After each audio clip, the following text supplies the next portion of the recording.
পুজোর শাড়ির বাজার তো কমপ্লিট, আজকে চলে এসেছি থ্রি পিস। আর এই দোকানটায় যে কি দারুণ দারুণ থ্রি পিসের কালেকশন আছে সেটা তোমরা ভিডিওটা কন্টিনিউ দেখলেই বুঝতে পারবে। আজকে আমি একা যাইনি, আমার সাথে গিয়েছে আমার ননদ। আমাদেরকে এত এত কালেকশন দেখিয়েছে যে আমরা শেষ পর্যন্ত তো কনফিউশনে পড়ে গেছিলাম কোনটা ছেড়ে কোনটা নেব। সিরিয়াসলি আজকে বাজারে কিন্তু আমরা অনেকক্ষণ আগেই বেরিয়েছি, তবে ব্লগটা যে শুরু করব সে কথা একদমই মাথায় ছিল না। বিশ্বাস করো এখানকার কালেকশন এত সুন্দর সুন্দর ছিল, কালেকশন দেখা মাত্রই আমার ভিডিও অন করার কথা মনে পড়ে গেছে। বিশ্বাস যদি না হয়ে থাকে তোমরাও কন্টিনিউ ভিডিওটা দেখতে থাকো, আশা করি তোমাদেরও কালেকশন গুলো পছন্দ হবে। দেখতে পাচ্ছ রেড কালারের থ্রি পিসটার কিন্তু ফুল বডি ওয়ার্কটা দারুণ ছিল। কোনটা ছেড়ে কোনটার কথা বলি বলো তো তোমাদের? দাঁড়াও অধৈর্য হয়েও না, একটু ওয়েট করো, সমস্ত কালেকশনে একে একে তোমরা দেখতে পাবে। আর এদিকে আমাদের অবস্থা দেখো, যখনই যেটা দেখছি তখনই সেটা পছন্দ হয়ে যাচ্ছে, তারপর যেই সেটা নিতে যাচ্ছি তখন দেখছি আরো সুন্দর সুন্দর কালেকশন বের করছে। তাহলে তোমরাই বলো কে কনফিউশনে পড়বে না? মেরুনটার গ্লেজটা যে কি দারুণ ছিল সেটা ভিডিওতে কতটা কি বুঝতে পারছো জানি না, তবে সামনে থেকে সত্যিই দারুণ ছিল। শুধু গ্লেজ বললেই ভুল হবে,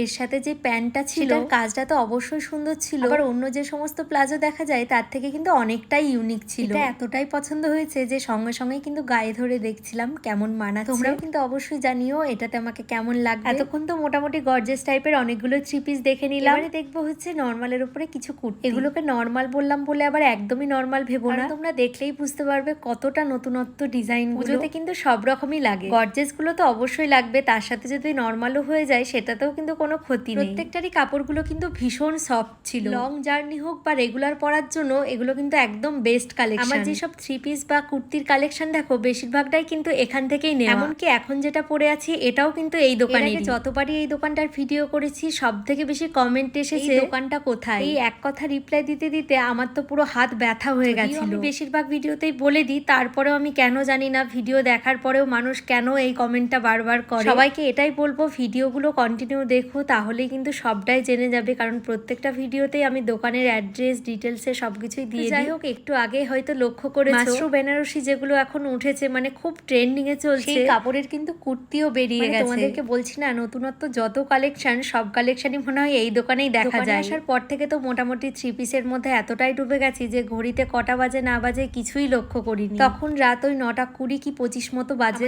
দেরি হওয়া দেখে এই যে তোমাদের দাদা ভাইও চলে এসেছে। তোমাদেরকে তো ফার্স্টেই বললাম প্রত্যেকটা কালেকশনই এত সুন্দর, মানে যেটাই দেখছি সেটাই পছন্দ হয়ে যাচ্ছে। মোটামুটি অনেকগুলো চয়েস করে রেখেছিলাম, তবে প্রচন্ড কনফিউশনে ছিলাম যে কোনটা নেব। সেটা পুরোপুরি ক্লিয়ার হয় তোমাদের দাদা ভাই আসার পরে। শেষ পর্যন্ত ওকে দেখিয়ে আর কি আমরা ফাইনাল করি যে কোনটা নেব। আর আমাদের দুজনের বকবক শুনতে শুনতে তোমাদের দাদা ভাইয়ের অবস্থাটা একবার দেখো। ও হয়তো মনে মনে এটাই ভাবছিল এসেই হয়তো ভুল করেছে। ও যাই মনে হোক না কেন আমাদের কিন্তু বেশ ভালোই হয়েছে, কারণ ও আসার পরেই কিন্তু আমাদের সমস্ত কনফিউশন দূর করে আমরা সিলেক্ট করতে পেরেছি যে কোনটা নেব। আজকে কিন্তু মেয়ের নিতে আসা দিদির জন্য, মানে আমাদের বাড়ি থেকে পুজোর যেই টাকাটা দিয়েছিল সেটা দিয়ে দিদি বলেছিল শাড়ি নেবে না, থ্রি পিস নেবে। তার সাথে পুজো উপলক্ষে দিদিও আমাকে একটা থ্রি পিস গিফট করলো, কোনটা দিল না দিল অবশ্যই পরের একটা ভিডিওতে তোমাদের সাথে শেয়ার করব। চলো, এতক্ষণ ধরে তো কালেকশন দেখালাম, এবারে অ্যাড্রেসটাও দিয়ে দিই। হ্যাঁ জানি তোমরা এটারই অপেক্ষায় ছিলে। এই দোকানটা হচ্ছে আমাদের বেথুয়া ডহরি নদিয়ায় হাই রোডের ধারেই পেয়ে যাবে। দোকানটার নাম হচ্ছে ফ্যাশন কালেকশন। যারা লোকালে তারা অবশ্যই চিনে থাকবে। তো চলো আজকের ব্লগটা এই পর্যন্তই, কেমন লাগলো অবশ্যই কিন্তু কমেন্ট করে জানিও। চলো আজকের মতো সকলকে টাটা।